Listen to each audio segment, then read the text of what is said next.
Je pense qu'à un moment donné, les clubs, ils doivent aussi se bouger. Parce que c'est facile de dire, de se plaindre de Noël Le Graët et tout. Mais est-ce que les clubs ont envie de faire bouger les choses? Parce qu'en fait, Est-ce que les clubs ont envie, par exemple, qu'il n'y ait pas 17 représentants du football amateur qui votent pour 15 000 clubs?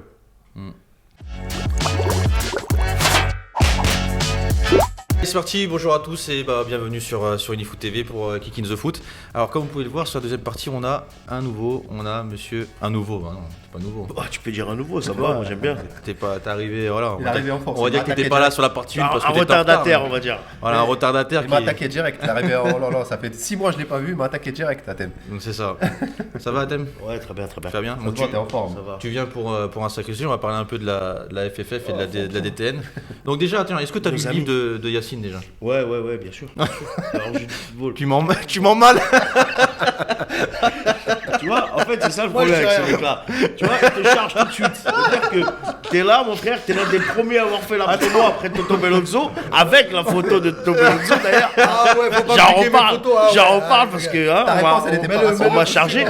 Non, mais tranquille, les gars. Moi, venez, on discute de ça et après, on va voir si. Non mais attends, Yacine, franchement, dis-moi honnêtement. Tu l'as cru ou pas? Est-ce que tu l'as cru ou pas? Quand il t'a dit oui, il a fait oui. Moi, je crois tout le monde. Oh, franchement, il est gentil. Yacine, il croit ce qu'il voit. T'as capté? Franchement, si à la rigueur, si t'avais sorti une bande dessinée, j'aurais pu le croire. Parce que c'est un livre. On parle de livre, on parle pas d'IPTV là. Tu te rappelles? On va de l'Algérie. Non, revenez pas là-dessus, les gars. Non, moi je prends jamais d'IPTV. Non. Personne prend d'IPTV. Non, on paye les abonnements à 200 €. Donc t'as lu le livre de Yacine, franchement bravo, c'est bien. Tu l'as compris, j'espère. Non, tu vas m'aider. Justement. Donc Yacine, on va revenir sur là, on va parler un passage de ton livre où tu parles de la Fédé de la DTN. Donc déjà pour ceux qui nous regardent, parce que voilà, il y en a ils savent pas c'est quoi une de la DTN, ils savent pas c'est quoi une fédération française de foot. Est-ce que tu peux nous expliquer? Je parle surtout pour les jeunes.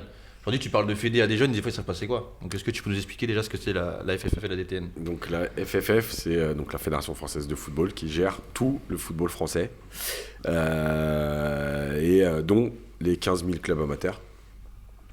Et ensuite, il y a la DTN, donc, qui fait partie de la fédération, c'est la Direction Technique Nationale, qui, elle, gère toutes les formations de cadres, donc des entraîneurs et futurs entraîneurs.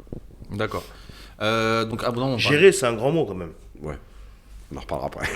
Voilà, on en rediscute. Donc tu dis que les comportements, les problématiques et les débordements autour du football ont pour responsable la Fédération Française de Football. Est-ce que tu peux nous expliquer pourquoi? Très simplement, la Fédération Française de Football est une délégation de service public.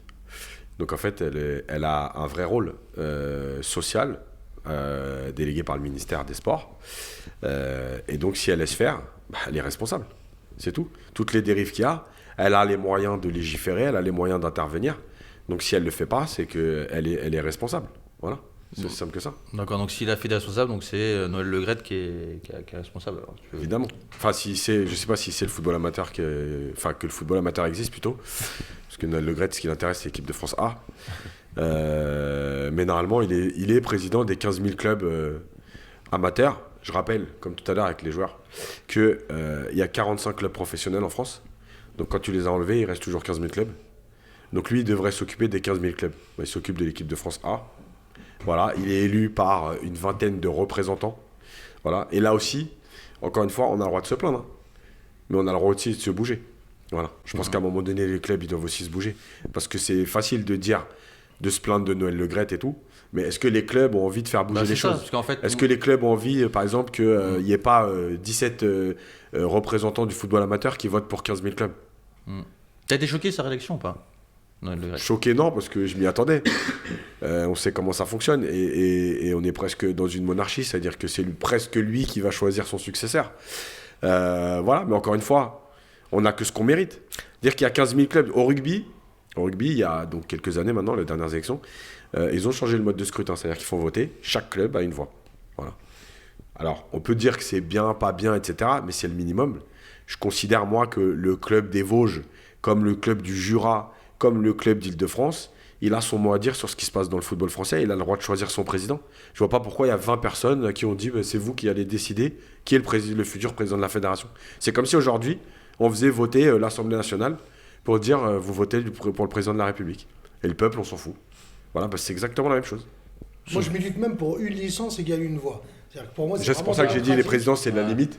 parce que je savais que c'était... Moi, c'est Non, moi, moi, c'est démocratique jusqu'au bout. Moi, ce que j'allais dire, c'est que, en train de même te réveiller, aujourd'hui, là. même aujourd'hui, l'équipe qui dirige avec Le Gret, en fait, il a été malin sur le coup parce que c'est tous ses anciens ennemis qui composent aujourd'hui son bureau. Ah, ok. Donc, il a effacé en fait la concurrence en les intégrant et voilà, en les mettant avec lui. Donc, comme il disait, on est sur une pseudo-monarchie. Parce que c'est ce que c'est, malgré qu'on vit dans un pays démocratique. Mais oui, s'il y a 20 personnes qui aujourd'hui ont la voix de 15 000 clubs de football, sans Donc parler... c'est 20 personnes qui choisissent le nouveau président. En fait, c'est des représentants du football amateur. Non, c'est pas eux les 20 personnes, parce qu'il y a aussi des représentants du football professionnel. Je l'explique dans le livre en détail. Parce qu'il y a un pourcentage des voix qui vient du football professionnel, etc. Donc tu votes pour une liste. Mais en gros, pour schématiser, oui, il y a 20 personnes qui représentent le football amateur et qui votent donc à la place des 15 000 clubs. Donc il y a 15 000 clubs de football amateur, sans compter aujourd'hui l'explosion aussi des clubs de futsal, qui, le futsal qui est aujourd'hui on va dire une antenne du football, mais qui est encore moins considéré. Alors déjà que les clubs amateurs ne sont pas considérés au niveau football, je te laisse imaginer au niveau futsal. Donc non, voilà, on est sur une politique très particulière avec les FFF. Il y a un passage du livre où, en fait, ça m'a un peu même choqué. Je pense que tout le monde s'est choqué. C'est quand tu parles d'agressions sexuelles, tout ça. C'est vrai que, voilà, on est tous dans le foot depuis longtemps. Moi, j'avais jamais entendu ces affaires-là. Donc, voilà, je sais pas si je dois détailler. Bon, les gens qui vont lire ton livre, ça va être beaucoup plus détaillé. Mais tu parles d'agressions sexuelles sur des mineurs, sur des femmes. Qui sont passés à Clairefontaine, tout le monde le sait. Il y a des éducateurs qui étaient là-bas. Je ne savais pas, personnellement, je ne savais pas. Qui ont été déplacés, c'est-à-dire qui n'ont jamais été bannis de la fédération, qui ont été replacés dans d'autres clubs. Donc ils ont continué de travailler. À titre d'exemple, moi j'avais le DEF, on me l'a enlevé. J'ai fait aucune agression sexuelle, c'est juste que j'ai pas entraîné au niveau national, tu vois. Donc on laisse des entraîneurs faire des choses comme ça et continuer à entraîner. C'est grave parce que tu nous expliques, donc il y a des agressions sexuelles et ces gens-là exercent toujours en fait. Oui, mais moi j'invente rien. Vous pouvez aller sur internet, il y a tous les papiers, il y a toutes les explications. Il y a même Romain Molina qui a déjà fait des vidéos. Voilà, il n'y a pas de scoop. C'est pas sorti médiatiquement. Si, c'est sorti, sauf que ça sortira. Je dis pas que tu mens, mais moi je ne savais pas. Donc ça sortira pas dans les grands médias parce qu'évidemment qu'il y a certains grands médias qui n'ont aucun intérêt à s'attaquer à la fédération, etc. Donc voilà, mais oui, c'est sorti. Il y a des médias qui ont relayé l'info. Le nom alors je sais plus si le nom de l'éducateur était sorti ou pas, mais voilà, c'est un éducateur qui exerce toujours et qui en plus a eu des problèmes aussi dans le club où il était. C'est comme ça qu'on a découvert. Voilà, donc même là récemment, il y a un club en Seine-et-Marne où une affaire est sortie aussi d'un éducateur qui a été accusé de viol sur des enfants de 13 ans, etc. Donc pas que d'attouchement au truc, mais on est vraiment on est passé vraiment à un degré au-dessus. Donc oui, il y a des gens qui exercent et qui sont protégés, et d'autres qui exercent et qui ont des diplômes, mais qu'on ne laisse pas évoluer. Donc, voilà, protégés, peut-être pas attaquer. Voilà, pas attaquer. C'est mieux de dire pas attaquer. Pourquoi alors c'est-à-dire que parce qu'en fait au début en disant ça tu charges Noël Le Gret directement, voilà. Mais c'est peut-être pas, on peut pas dire que c'est sa faute qui se passe ça. Après ensuite qu'il n'y a pas de choses que ça n'a pas été corrigé ensuite, ça n'a pas été puni par la loi ensuite. Après c'est autre chose. On peut pas dire que c'est Noël Le Gret parce qu'il y a des brebis galeuses dans le truc. C'est pas de sa faute. Non, mais évidemment qu'il n'est pas responsable de toutes les personnes qui travaillent à la Fédé. Mais à partir du moment où il y a une histoire qui sort comme ça, il doit prendre des sanctions, non? Je sais pas, moi, tu travailles pour... c'est ça qui est gênant. Non, mais attends, tu travailles pour un supermarché, d'accord? T'es au dépôt. Tu voles des cartons de lessive. T'es viré, non? Voilà, donc pourquoi alors s'il n'a pas été viré, ce mec-là Parce que c'est un ami? Mais non, parce que il faut savoir aussi que quand tu vires quelqu'un, ça va s'ébruiter. D'accord. Donc il y a plein de raisons à ça. Moi, je les connais pas les raisons. Ça peut être une connaissance. Ça peut être quelqu'un qui a aussi des dossiers sur toi et il vaut mieux pas que tu le licencies. Ça peut être quelqu'un que tu apprécies et ça te dérange de le licencier. Ça peut être aussi quelqu'un où tu te dis bon on va lui donner une deuxième chance. Il y a plein de raisons à ça. Mais en tout cas, t'as pas fait ce qu'il fallait. Voilà, ça c'est le constat. C'est surtout, c'est que, tu sais, c'est un peu la même problématique dans l'éducation nationale. Je ne suis pas du milieu de l'éducation nationale, mais je connais un petit peu les problématiques. Et les instances dirigeantes des gros bateaux comme ça, l'éducation nationale, le football français, ainsi de suite, la politique, très souvent, c'est de ne pas faire de vagues. Voilà, de pas ébruiter les choses et de se dire, bon, vaut mieux ne pas en parler. Et comme ça, tout est mieux. Parce que c'est malheureux à dire, on vit dans une ère où l'image, le marketing et ainsi de suite, tout le monde veut avoir une image très propre. Et pour quelqu'un qui est à la tête d'une instance, bah, des fois, vaut mieux peut-être, pour lui en tout cas, dans sa perception des choses, fermer les yeux sur quelque chose et ne pas entacher l'entité de ce genre d'affaires. Non, mais on l'a vu. Arrête, moi je suis trop en L'Église catholique a fait un mea culpa par rapport à certaines choses. Parce que c'est des vraies grosses problématiques qui, pour les dirigeants de ces entités-là, c'est trop dérangeant. Donc on préfère mettre ça, la poussière sous le tapis, plutôt que de le mettre à la lumière et de se dire, bah ouais, il y a eu ça dans le football et ainsi de suite. Enfin, en tout cas, c'est un peu ce que j'ai vécu récemment. C'est-à-dire que récemment, j'ai eu un incident dans le football, et, enfin dans le futsal du moins. Et en gros... on ignore le racisme en plus. Voilà, et quand j'ai ébruité un peu l'affaire, bah, j'ai reçu en fait des coups de téléphone où on m'a clairement dit de ne plus en parler, qu'on aurait dû d'abord en discuter autrement avant de dévoiler ça aux médias, etc. Donc, preuve encore que, voilà, on nous demande, même là aujourd'hui, on nous a clairement demandé de plus du tout en parler dans les médias en attendant l'instruction. Ce que tu es en train de faire là. Ouais, ben voilà, mais c'est mon média, je fais ce que je veux. De toute façon, on fera une émission, on en fera une, mais en fait, est-ce que ça peut pas rendre aussi une structure... Alors moi, peut-être que je suis trop enfantin pour comprendre des choses sur certains points, mais je m'imagine être à la tête de la Fédé. Peut-être ça arrivera un jour, on ne sait jamais, faites attention. Je me dis, en corrigeant ça, ça peut rendre aussi ma structure encore plus forte, parce qu'en fait, j'ai ciblé un problème, et je le montre aux gens, et je le corrige direct. Tu vois ce que je veux dire ou pas? C'est-à-dire que je montre que l'instance, la structure est plus forte que les gens qui font n'importe quoi, en fait. Ils n'ont rien à faire là. Donc, est-ce que de faire comme ça, c'est pas aussi plus intelligent que peut-être camoufler mais après, ça va plus vite. S'ils prenaient que des décisions intelligentes, ça se saurait, non? Non, mais tu fais quoi? Ça va plus vite de camoufler l'histoire. Eux, ils sont dans une logique. Il y a une logique financière, il y a des partenaires L'impact, en fait, financiers il est trop important. ils vont se dire, voilà, si on est entaché par ça, les partenaires financiers vont peut-être nous laisser tomber. Vaut mieux pas en parler, et comme ça, voilà. D'accord, en fait, c'est une question d'argent. C'est pas que d'argent, mais ça en fait partie. C'est-à-dire qu'il y a plein de... En fait, à partir du moment où tu ébruites un scandale, automatiquement, tu vas générer déjà une lumière sur toi et ton entité, ta fédé, peu importe comment vous voulez la citer. Tu vas mettre la lumière aussi sur des incidents qui vont attirer la lumière sur d'autres incidents.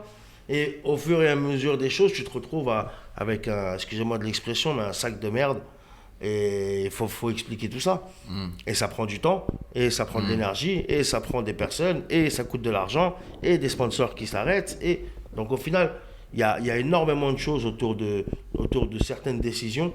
Et comme ils disent, parfois c'est mieux de mettre la poussière sur le tapis que justement de montrer qu'on nettoie. Ouais, je vois, c'est dommage. Hein. En plus, on a des beaux balais en France. Moi, je sais que chez moi, je mets la poussière sous le tapis comme un fan. On sent le cèdre, ça. Tu parles il parle de racisme dans le livre, et tu rajoutes au palmarès de Noël Le Graët le racisme. Et tu parles de manque de diversité dans les cadres de la fédération. Oui. Pourquoi, à ton avis, il n'y a pas de diversité dans les cadres? D'après Noël Le Graët, parce que nous, les minorités, on ne se présente pas ni au diplôme, ni rien. Ça, c'est sa version. Donc c'est lui, Noël Le Graët, qui l'a dit, ça? Ouais. Oui, c'est bien l'interview. Maintenant, si on est honnête, c'est que les postes à responsabilité, c'est pas pour nous. Voilà. Vous êtes bien en National 2, National 3. Vous êtes bien dans le football des racailles. Mais pas à la tête, pas dans les cadres techniques, pas dans les responsabilités.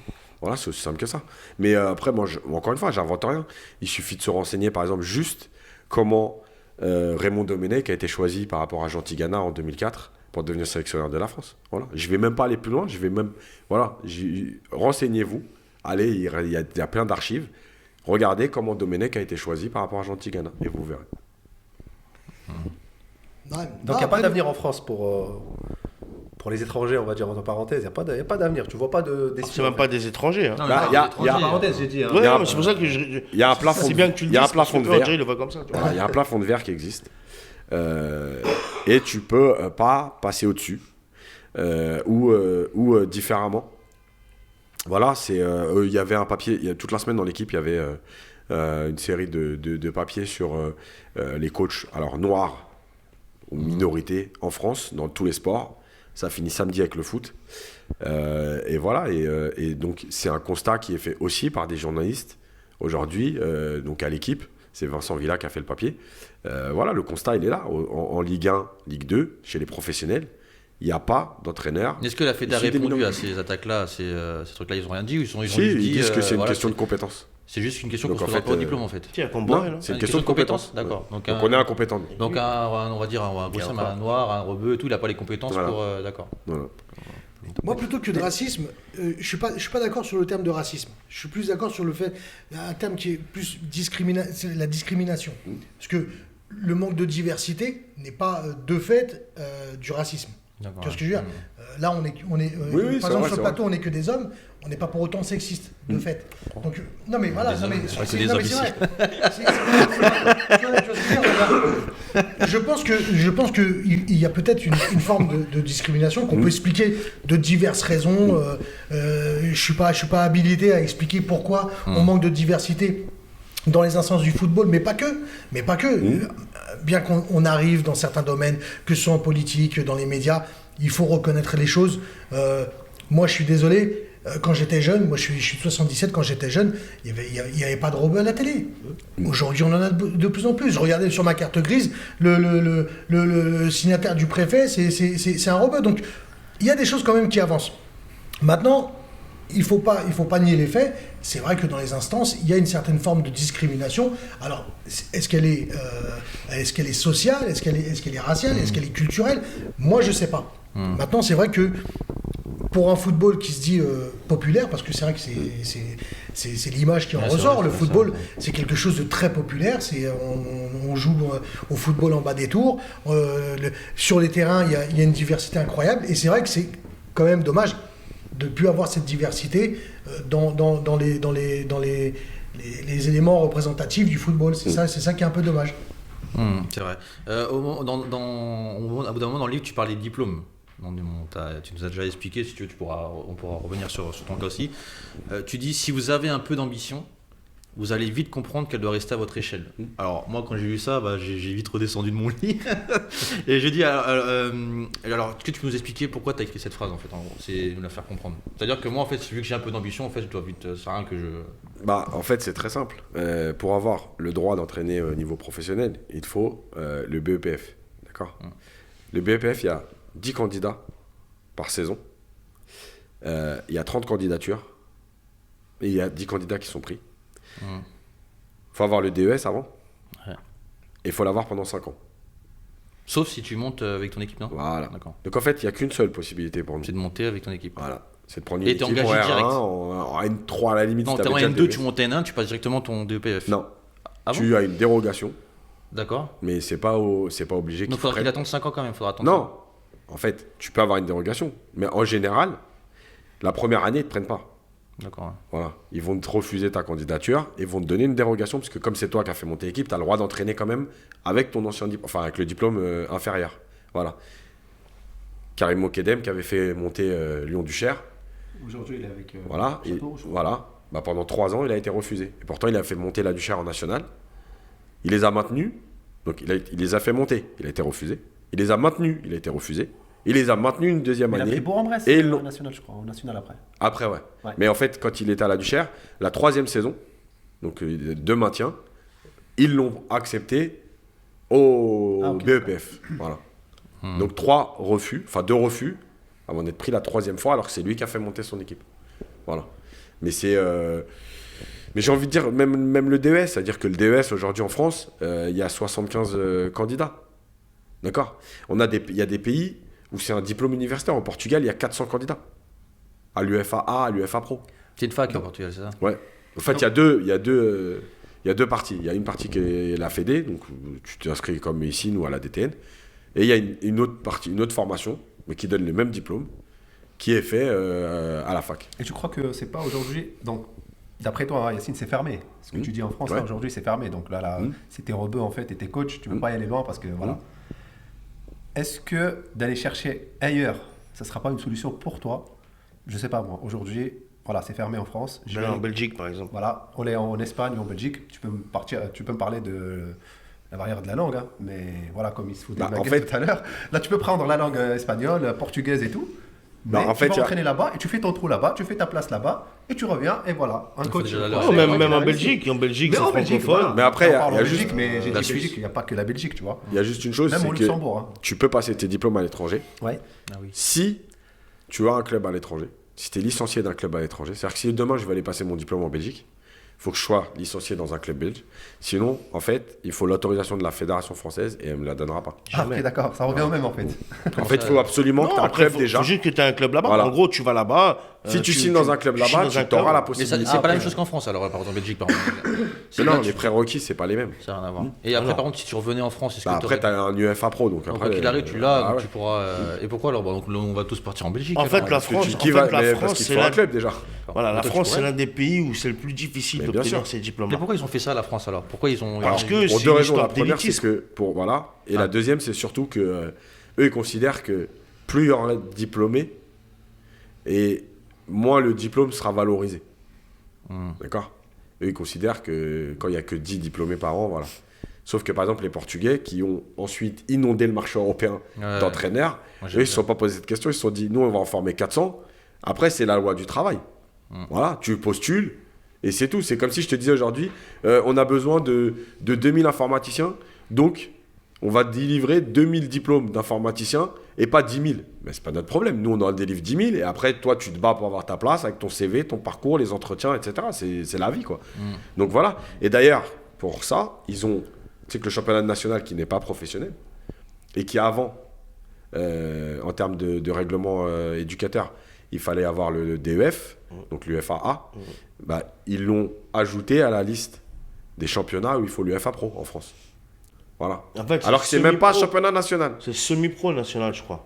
Mais même pas. En fait, tu peux avoir des contrats fédéraux et tout, Ouais. mais voilà. il C'est n'y a pour pas ça de que statut, ça- quoi. Mais Ouais, il n'y a pas de statut. mais il est Et du considéré coup, comme- donc le championnat national qui n'est pas professionnel, il faut quand même l'UFA Pro pour entraîner. Pourquoi? Parce que comme ça, tu avais plein d'entraîneurs UFA Pro au chômage, que ça t'a permis de reclasser. Voilà. Donc pour toi, le coach là, Mokadem, c'est pour ça en fait, il a accepté d'être adjoint à Châteauroux. Il avait pas non plus de... Bah franchement, il a fait un bon boulot à Lyon-Duchère. Ah ouais, bien Après, sûr, il est parti bien sûr. à Bourg-en-Bresse, Ouais. pas mal aussi. Et j'ai pas compris en fait comment il a accepté en fait. Est-ce que ça peut être une raison en fait? Tu passes c'est de pour ça, en fait. numéro 1 Non, mais moi, je pense surtout qu'il a pas... Châteauroux, c'est national. Hein. Ouais. Oui, ah oui, c'est vrai, ils sont descendus. Ouais. Moi, je pense surtout qu'il n'a pas eu forcément d'offre, en fait. Le truc, c'est qu'en France, vous Ou peut-être qu'il a regarderez... vu qu'il a pas d'avenir. Non, moi, je pense que... Non, je pense que c'est une question d'offre. Parce que je pense que s'il avait eu une offre d'un club de Ligue 2, voilà. Après, quand vous regardez en France, de toute façon, c'est souvent les mêmes entraîneurs qui tournent. Hein. Oui, c'est la chaise Ouais, mais c'est musicale, pour ça. ça, Il non, n'était mais pas ça- rentré dans le circuit. C'est ça que je trouve plus problématique, c'est Bah que oui. finalement on est un petit groupe d'entraîneurs qui se partagent le peu de place, parce qu'en réalité c'est ça que je voulais mettre en avant, c'était de dire que si c'est difficile d'être joueur pro, s'il y a 1000 pros en France, il n'y a que 40 entraîneurs. il y a que 40 entraîneurs. C'est encore plus difficile, c'est-à-dire que là on rentre dans un domaine où l'offre et la demande, enfin la demande dépasse de 10 000 fois Mais pourquoi on l'offre. fait pas comme en Angleterre, par Donc- exemple? On pourrait rendre plus de clubs professionnels, non? Ça pourrait Oui, marcher, non, mais ou pas ça changerait quelque après chose pourquoi pas. Ouais, après, ça a été débattu, puisque alors, il voulait en faire du championnat national un championnat Parce que moi, je t'ai professionnel. coupé en plus. Non, mais c'est- Il voulait en faire un championnat professionnel.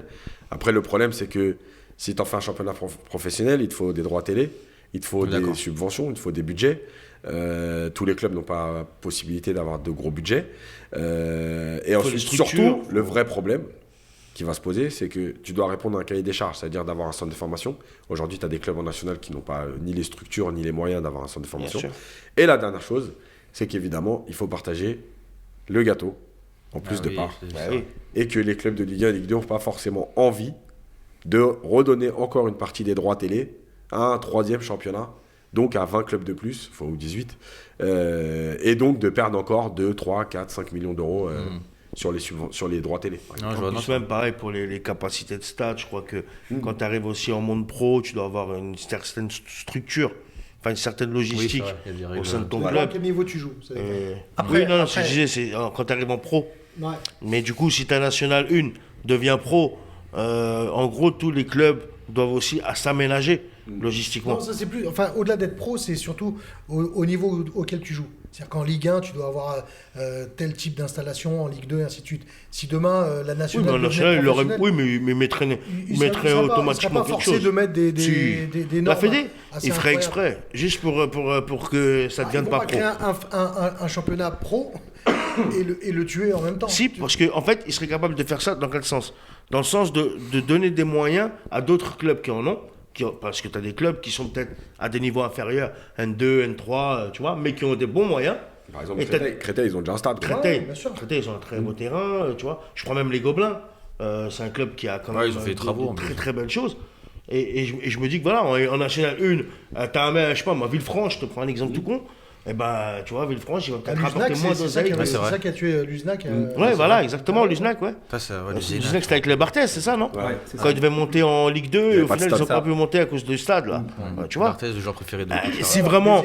Béziers leur avait proposé de jouer dans mais ils ont fait la demande, ils ont fait une dérogation. Barthès a fait une dérogation et tout. Ça a été refusé. Tu parles d'une anecdote dans ton livre, elle m'a fait rire, celle-là, c'est quand tu te fais juger en tant que joueur. Est-ce que tu peux nous la raconter, celle-là? En fait, elle était marrante, elle est marrante.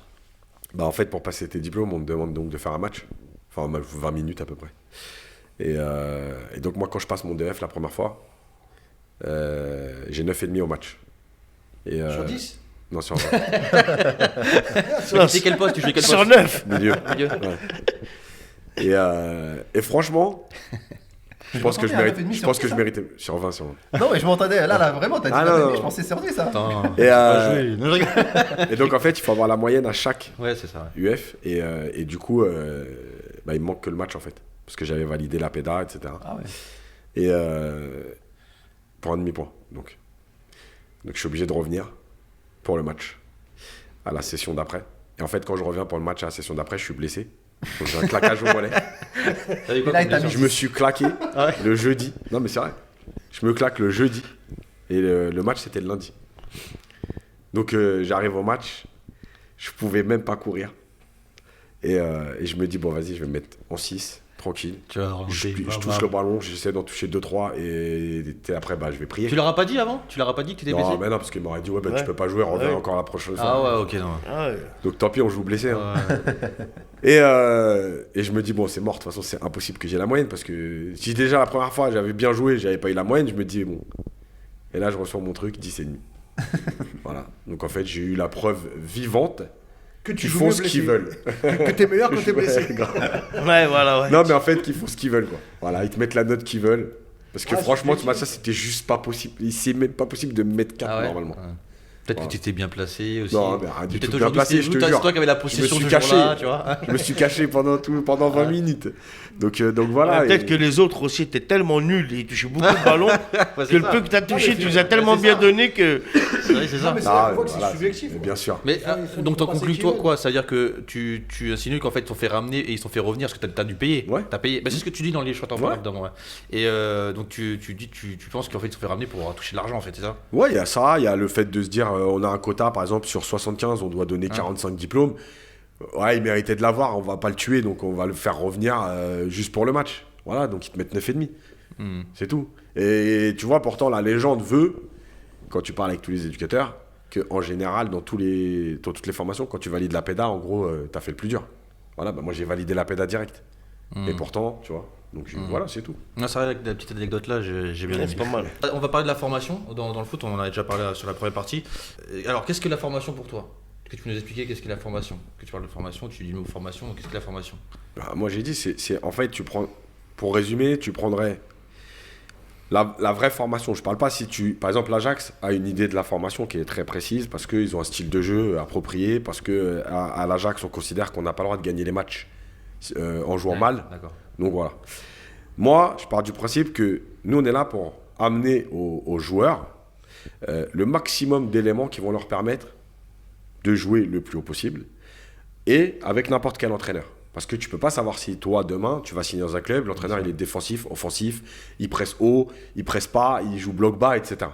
Donc l'idéal de la formation, ce serait de dire chaque année on travaille quelque chose avec les grands principes du foot. C'est-à-dire que être capable de défendre en bloc bas et de jouer dans la verticalité, être capable de presser très haut, être capable d'être dans la conservation, être capable de jouer la contre-attaque. Voilà. Et donc, en fait, tu vas donner tous ces éléments à tes joueurs.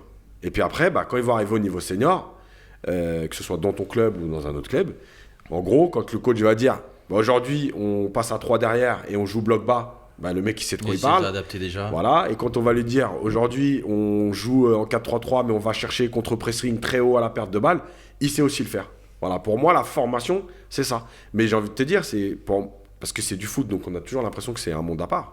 Mais c'est comme à l'école.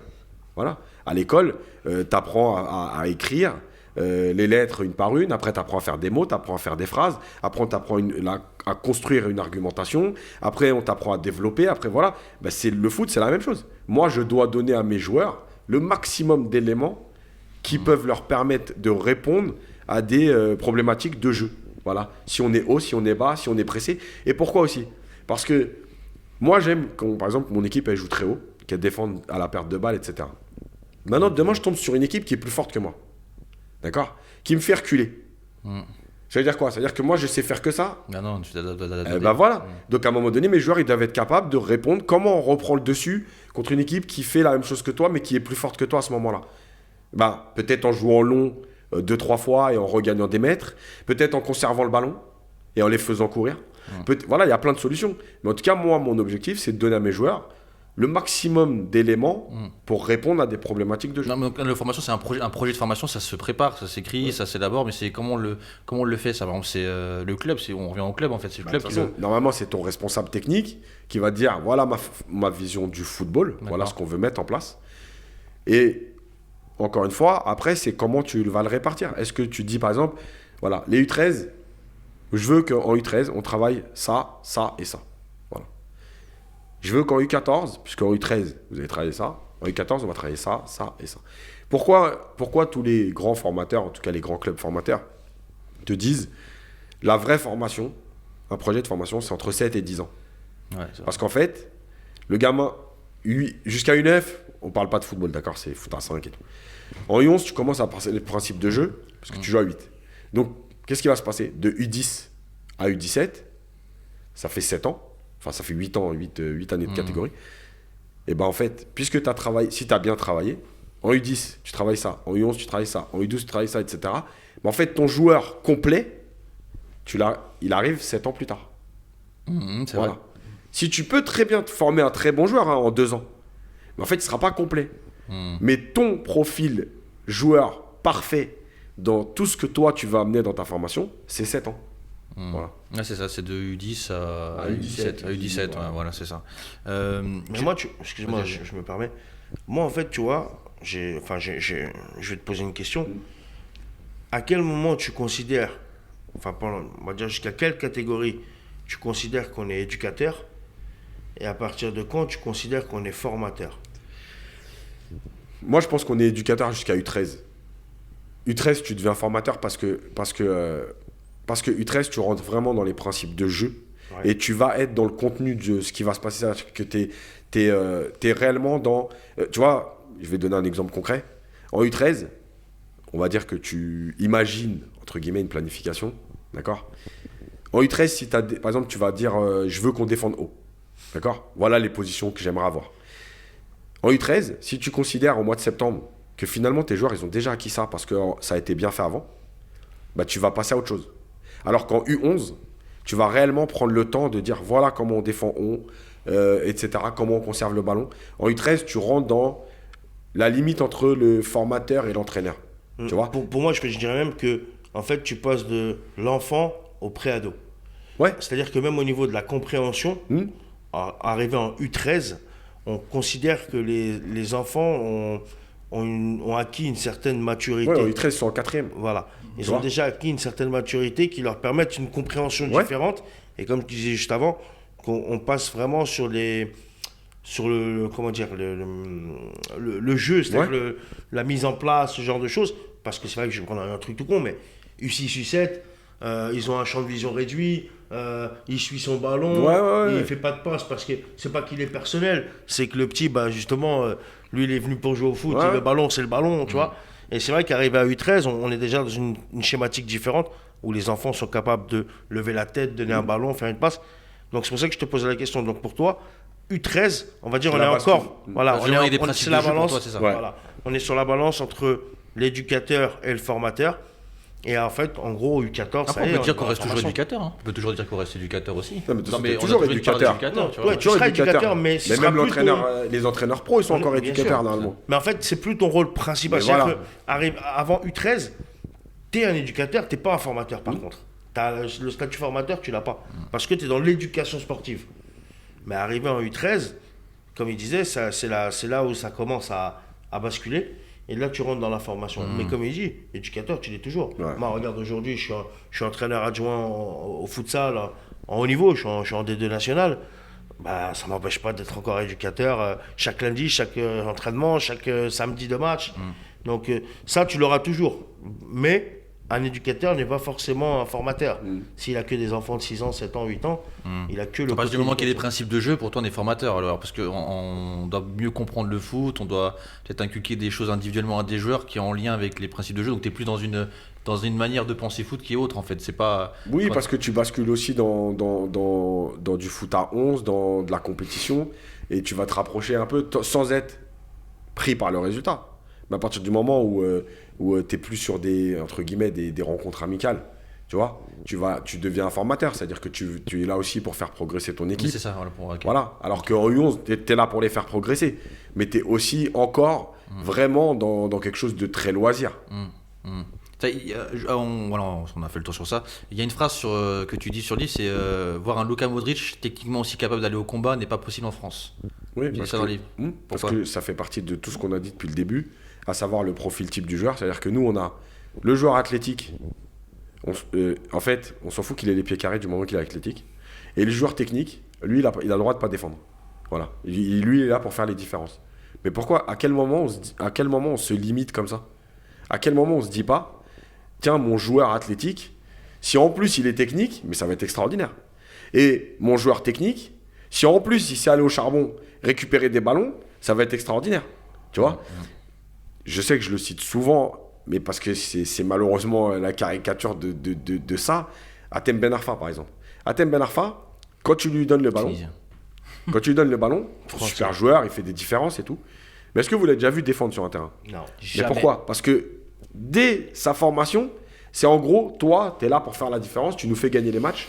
Donc tant que tu nous fais gagner les matchs, moi, je ne vais pas te demander de venir tacler, défendre et tout. D'accord?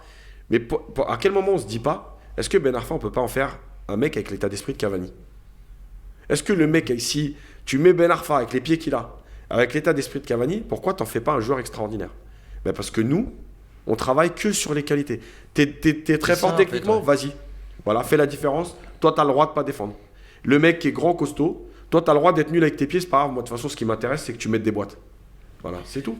Moi, je trouve ça un peu... Enfin, moi, j'ai souvent cette approche-là que je trouve défensivement... La justice défensive. J'appelle ça la justice défensive. Pourquoi? Et c'est pour ça que je suis un adepte du football total. Parce que très souvent, on va reprocher à un offensif de ne pas défendre, mais on reproche jamais à un défensif de ne pas attaquer. Tu vois? Et pour moi, c'est-à-dire que finalement, le défenseur peut se permettre de se cantonner que à son secteur défensif, alors qu'on demande de plus en plus aux offensifs de participer à la défense. Moi, si on est dans cette optique-là, pour moi, il faut demander à tout le monde d'être ensemble sur les phases offensives, d'être ensemble sur les phases défensives. Mais tu vois d'ailleurs, Nagelsmann, par exemple, quand tu vois jouer le Bayern aujourd'hui, tu vois bien que tout le monde attaque et tout le monde défend. Ou Upamecano, par exemple, quand il a le ballon, tu vois bien qu'il ne sert pas juste à récupérer le ballon et à le donner aussi, justement, qui construit. Le jeu, il part de lui. Et même Neuer, c'est même un joueur de champ. Voilà. Et ça, c'est vrai. On le reproche dans ce sens-là. Mais c'est pour ça que je te dis, en gros, le joueur athlétique, on lui demande, toi, tu viens, tu brises. Mais moi, j'ai envie que tu joues au foot aussi. Toi, tu vas pas faire que... Je vais pas te payer que pour récupérer le ballon.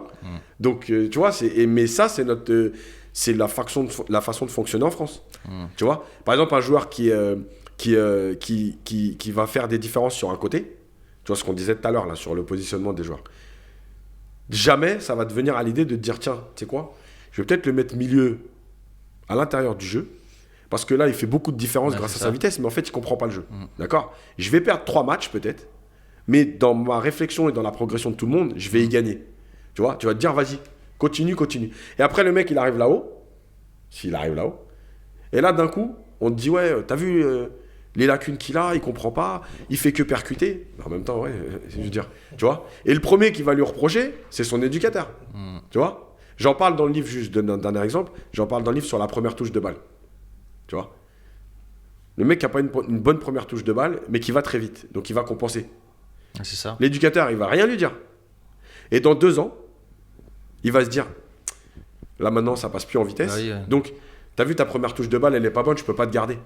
Mais c'est moi qui aurais dû te faire travailler ta première touche pendant 2 ans, non ? Voilà. Mais comme t'es toujours resté tel profil, va vite, hop, je le laisse. Bah en fait, on paye toutes les bêtises qu'on fait en fait. Et je voulais rebondir sur ce que disait Toto. Quand on parlait justement de reprocher à l'attaquant de ne pas défendre, mais qu'on reprochait peu souvent aux défenseurs d'attaquer. Si on regarde aujourd'hui, même au niveau du foot, il y a des éléments qui sont révélateurs. Parce que des joueurs comme je prends Attal ou Hakimi, ou même d'autres aussi, je crois que c'est Asensio en Espagne, des joueurs qui sont initialement des ailiers, qui ont été remodelés justement et repositionnés en tant que latéraux, pour justement apporter cet apport offensif que les défenseurs de formation, parce que c'est là d'où vient le problème, n'ont pas en fait la qualité offensive. Les latéraux droits, je te prends un exemple tout con, Jallet. Il y avait Jallet qui à l'époque était capable de monter, faire un centre et revenir.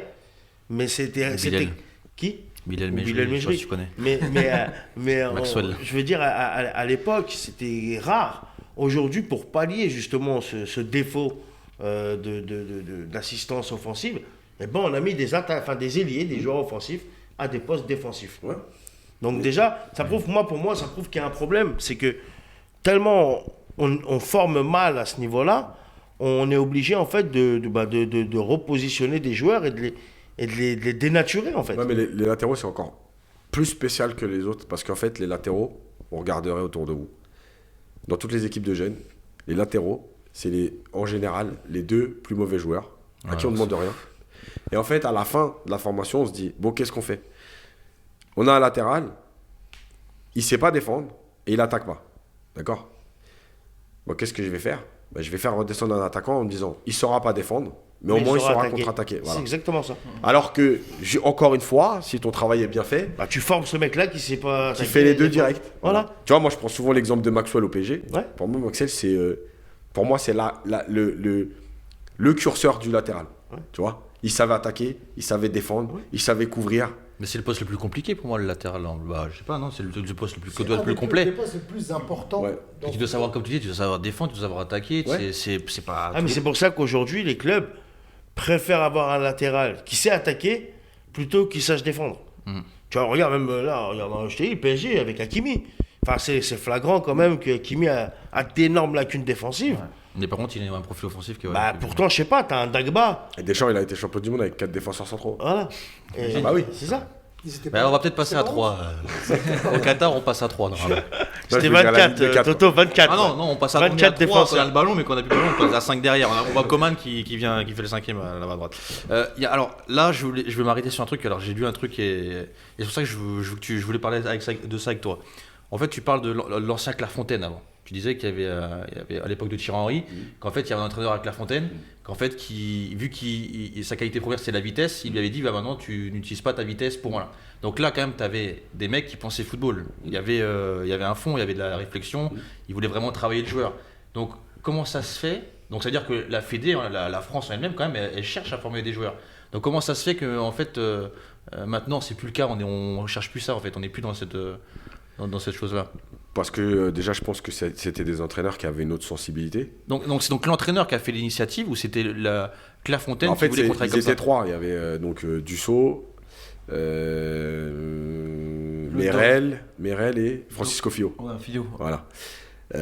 Voilà, c'est juste qu'ils avaient une autre façon de voir le foot, que pour eux, c'était la technique. Maintenant, il faut savoir que les joueurs qui ont été formés à Clairefontaine pendant ces périodes-là, ça a été des très bons joueurs. D'accord, individuellement, etc. Très très bons joueurs.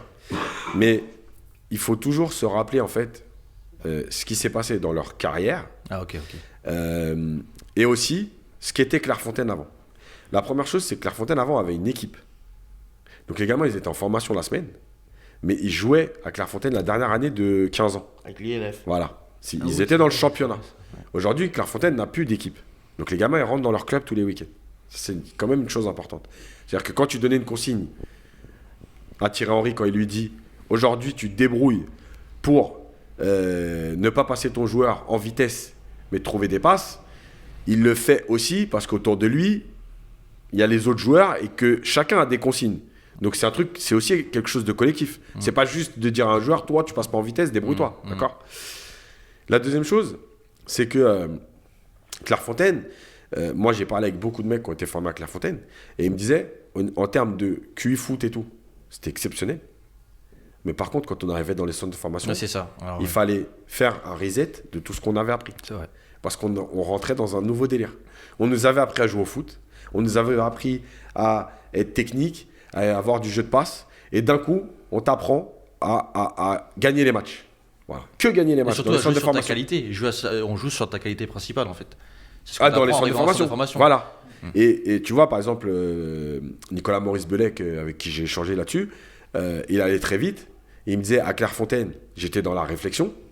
Quand je suis arrivé au centre à Monaco, j'étais plus dans la réflexion. Parce que j'allais vite. Mon coach, il me demandait d'aller vite. Il fallait que j'insiste là-dessus. Et en fait, peu importe ce que je faisais, il fallait que je fasse... Enfin, on me mettait dans des conditions où c'était ma vitesse qui ferait la différence. Tu vois ? Donc, Clairefontaine, c'était très bien. Mais en fait, ça trouvait sa limite pour après. Et quand tu regardes, par exemple, Thierry Henry, quand est-ce qu'il devient un vrai joueur collectif ? À Arsenal. Prenez ses premières années à Monaco. C'est un joueur de percussion, il prend le ballon côté, et il déborde, et voilà. Mais dans l'intelligence, dans la compréhension du jeu, ça devient un vrai joueur de foot à Arsenal. Tu vois ? Et tu peux prendre plein de joueurs comme ça qui sont passés par Clairefontaine. Et ben tu verras que c'est à peu près tous le même profil. Mais très très bons individuellement. C'est ça. Mais à un moment donné, dans ce que Clairefontaine peut leur apporter pour après, ça leur a pas forcément servi. Thierry Henry dit même, quand je suis arrivé à Barcelone, j'ai réappris le football. Tu vois ? C'est vrai, ça. Tu vois, même ce qu'il dit, moi je fais un constat de ce qu'il dit, c'est que aujourd'hui, tu as aussi des clubs amateurs ou ce qu'on appelle des pré-centres qui sont à des divisions élevées, en U17 places, en U19 places. Et même la politique de certains clubs à ce niveau-là, des clubs amateurs qui à la base sont là pour former, etc., pour te faire monter en club pro, quand ils arrivent dans des championnats élites comme ça, et justement, même eux, sans le faire exprès, je pense, ils prennent cet état d'esprit du résultat, de toi, tu es capable d'apporter. Sans faire exprès. Non, quand je dis sans faire exprès, dans le sens que ce que font les autres fait en sorte qu'eux aussi doivent s'adapter. Et de l'adaptation, elle vient d'où ? Elle est obligée, elle vient comment ? Elle vient en ayant la même philosophie, c'est-à-dire la gagne. Je pense surtout qu'eux veulent juste se maintenir dans ces catégories-là parce que c'est primordial pour ces clubs-là. Bien sûr. Mais tu vois, en parlant de résultats, on est d'accord pour dire que en France, le club qui sort à peu près les meilleurs joueurs et tout, c'est Lyon. D'accord. La dernière victoire de Lyon au Gambardella, c'est quoi ? Ah, mais ça, je suis pas d'accord avec toi sur ce sujet-là. Ah bon ?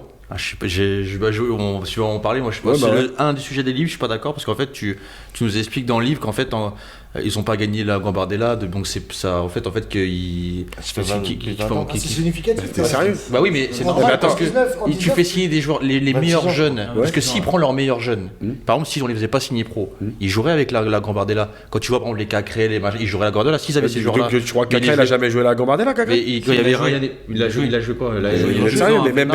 Mais tu veux que je te raconte ? Quand Ben Arfa et Benzema ils sortent la dernière année, ils redescendent jouer la finale et ils la perdent. À cause de Ben Arfa. Voilà. Donc tu vois. Mais en fait, ce que je t'explique, c'est qu'ils sortent le plus de joueurs. Ils ont gagné la dernière Gambardella en 94, d'accord ? Tu veux qu'on parle des générations qui ont gagné à Saint-Etienne, à Troyes et compagnie ? Ils sont où ? Saint-Etienne, il y a 3 ans, Saint-Etienne, quand ils gagnent la Gambardella, on nous explique que ça va être la plus grande génération de l'histoire de l'univers du football. Jean-Jean, il travaille chez Mais ça fait 2 ans qu'ils sont aux portes de la Ligue 2. Moi, moi, j'ai discuté avec des gens, alors c'est pas au niveau de la Gambardella, peut-être que c'est peut-être différent, qui font la Younes League, par exemple, et qui m'ont fait comprendre c'est normal qu'on va pas loin, parce que c'est vrai que c'est là qu'on. Alors rien à voir avec ceux que je connaissais, ça n'a rien à voir avec Lyon, comme ça. C'est qu'en fait, ils y arrivent, ils vont pas loin, ils la gagnent pas, parce qu'en fait, les jeunes signent taux pro.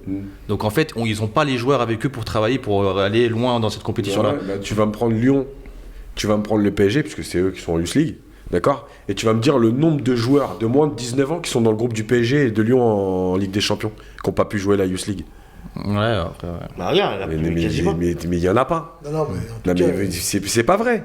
C'est pas vrai, c'est des bêtises. La seule raison, c'est que c'est. Bah, est-ce que cette année, Lyon, par exemple, a eu Ryan, a eu tous les joueurs qui. Ok, tu vas m'en dire un.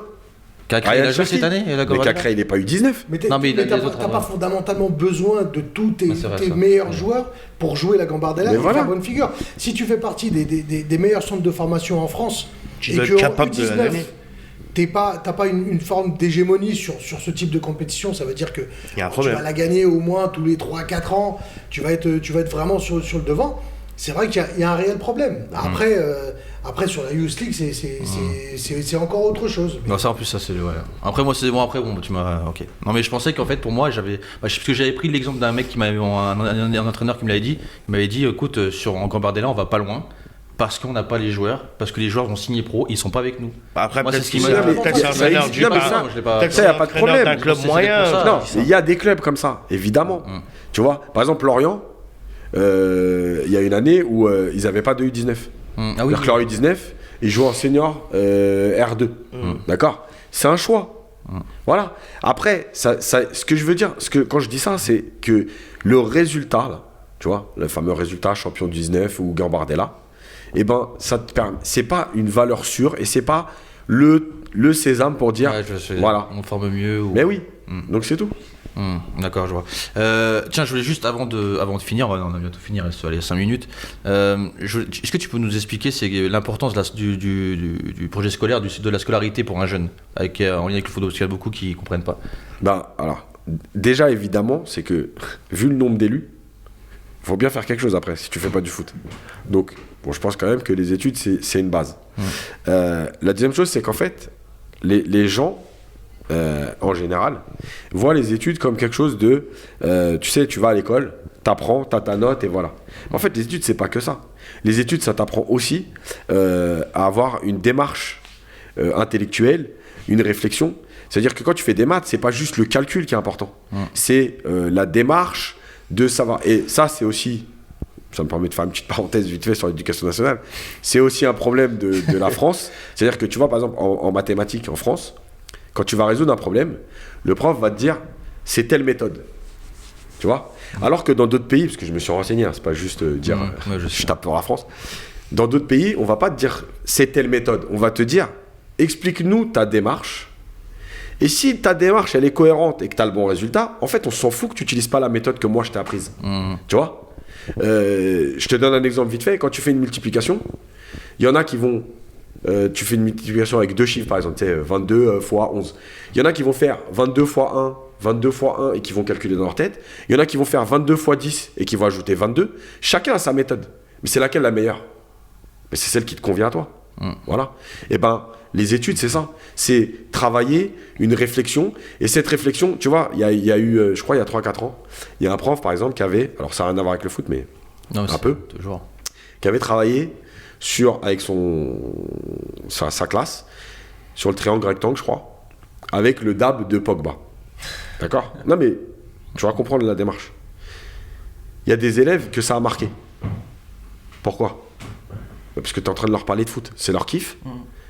Et si tu leur mets le triangle rectangle comme ça se trouve, il y en a 8 sur 10 là. Ils ont rien à foutre. Tu leur parles de Pogba, tu lui mets les bras de Pogba et tu parles de Pogba, ça les intéresse. Oui, c'est vrai. Et ben c'est ça les études. Et tu peux trouver plein de trucs comme ça. C'est-à-dire que moi, je sais par exemple qu'en géographie, je suis très bon, mais le foot, ça a été d'une aide extraordinaire. Pareil. Voilà. C'est-à-dire que tu vas dire à un gamin, c'est où Madrid, il sait pas. Mais moi, je suis le foot depuis tout petit. Real Madrid, bim. Voilà. Mais pourquoi à l'école, on ne se sert pas de choses comme ça? Parce que c'est ça la démarche en fait. Et toute cette réflexion intellectuelle, eh ben, tu as le droit de t'en servir sur le terrain pour plein de choses. Et tu dis dans le livre, ça te met dans un cadre, c'est vrai, Mais oui, c'est ça qui est. bah, bien sûr. C'est bien, c'est vrai. En fait, on voit trop l'école en France. Footballiser l'éducation nationale, c'est ça?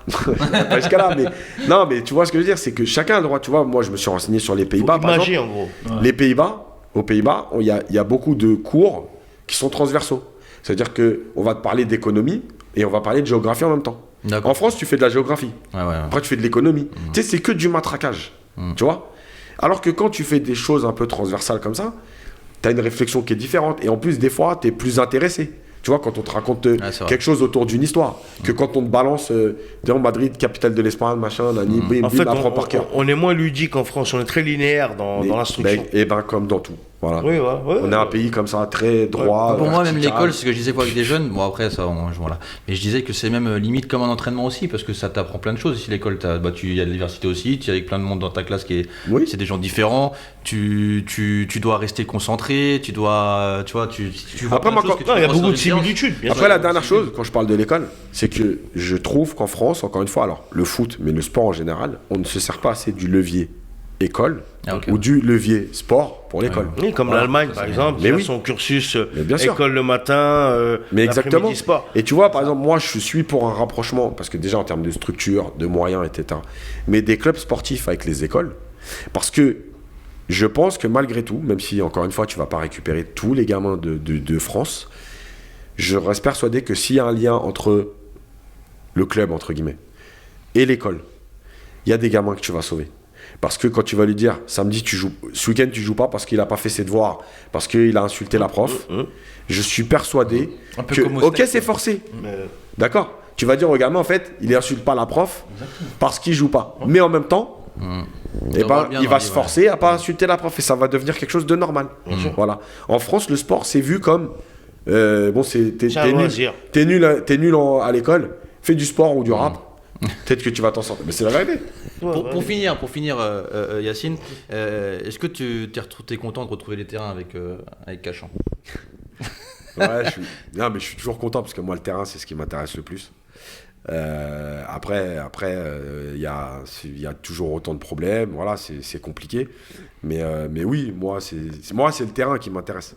Maintenant, j'avoue, l'idéal pour moi, ce serait vraiment d'avoir un stade fermé où je prends les gamins, je ferme ma clé, on fait notre séance entre nous et je vous renvoie aux gamins à la fin de la séance, tu vois.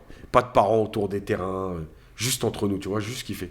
Parce qu'en fait, je me rends compte qu'il y a beaucoup de gamins aussi qui sont tout le temps en train de lever la tête vers leurs parents, tu sais, attendre l'approbation, est-ce que j'ai bien fait, je te jure. Hein. Mais encore une fois, ça fait partie aussi du partage, hein, les parents avec leurs enfants.